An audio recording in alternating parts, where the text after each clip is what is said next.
Notre invité, l'invité d'ITélé, Denis Jacob. Bonjour, vous êtes le secrétaire général d'Alternative Police CFDT. On le disait, demain à Paris a été autorisé le premier grand rassemblement depuis les attaques du 13 novembre dernier avec un important dispositif de sécurité. Vous avez peut-être quelques détails supplémentaires à nous donner sur l'ampleur de ce dispositif de sécurité qui a été décidé. Oui, écoutez, bien évidemment, compte tenu de l'état d'urgence sur le territoire national et plus particulièrement sur Paris, bien évidemment, l'investissement des forces de l'ordre et des forces de sécurité en général va être beaucoup plus important que d'habitude, bien qu'habituellement il est déjà très important.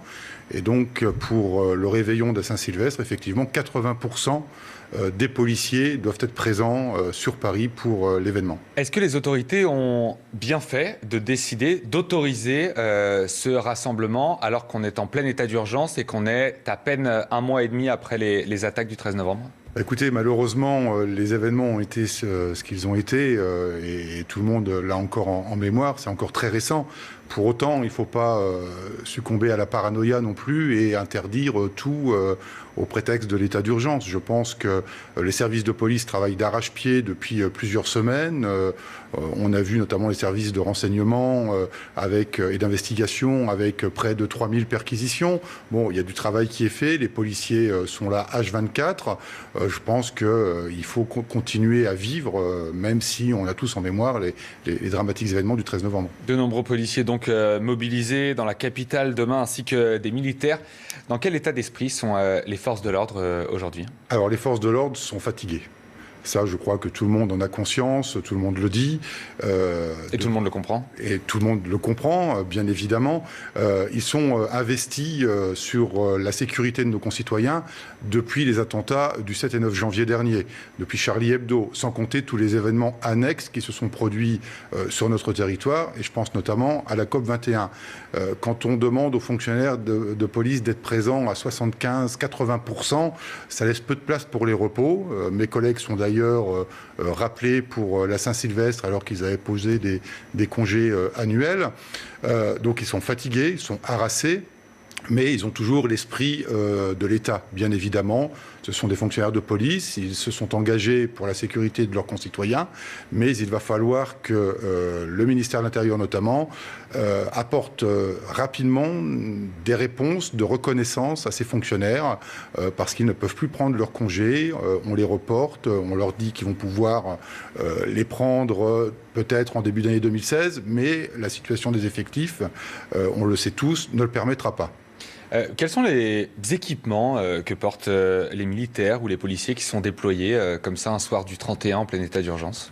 Écoutez, le matériel est celui qu'ils ont tous les jours dans le cadre de l'état d'urgence. Et il n'y a pas de moyens matériels individuels plus que ce qu'ils n'ont. Il faut quand même savoir que, par exemple, les policiers portent en garde statique des gilets pare-balles de plusieurs kilos.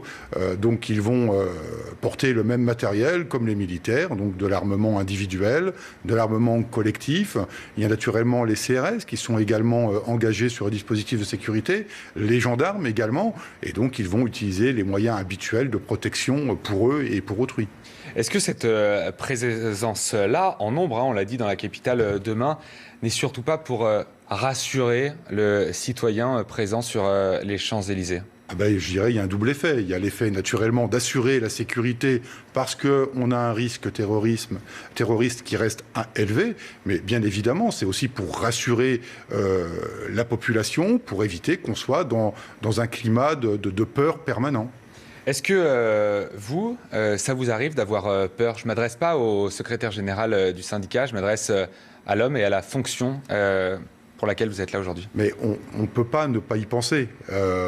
Les drames de janvier, les drames de novembre fait qu'on est certainement beaucoup plus attentif. Et moi, le premier, je prends les transports en commun de tous les jours, on est forcément beaucoup plus attentif qu'à la normale. La situation est telle qu'aujourd'hui, on doit être vigilant.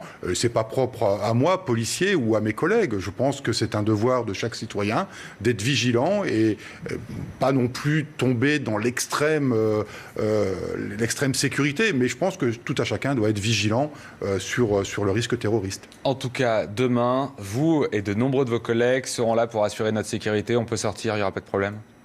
Le risque zéro n'existe pas. Mais sortez tranquille, la police veille, si je puis dire. Un dernier mot, qu'est-ce qu'on vous souhaite pour l'année 2016 à venir ? Pleine réussite, puisque je représente un syndicat qui est tout jeune, qui s'est créé au mois de septembre.